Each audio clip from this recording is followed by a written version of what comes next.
και να με γεννήσεις και ζωή να μου χαρίσεις στο πιο δύσκολο καιρό, μάνα που ζω.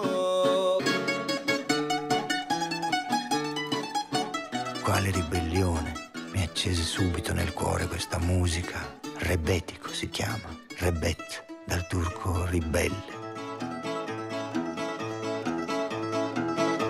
Οι ρεμπέτες ήταν άνθρωποι που ζούσαν στο κοινωνικό περιθώριο, ήταν άνθρωποι που ήταν κυνηγημένοι.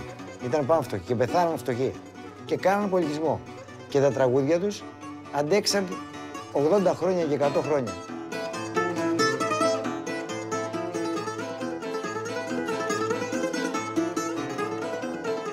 Θα έπρεπε οι άνθρωποι να είναι πιο πάνω από τις αγορές. Αυτή τη στιγμή οι αγορές είναι πιο πάνω από τους ανθρώπους. Φτωχόμαστε στο μυαλό και το συναίσθημα, υποτίθεται ότι αντιστεκόμαστε, αλλά είναι το μετερίζει μας που λένε.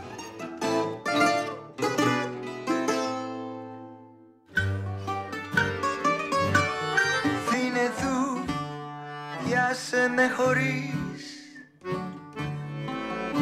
αγκαλιά.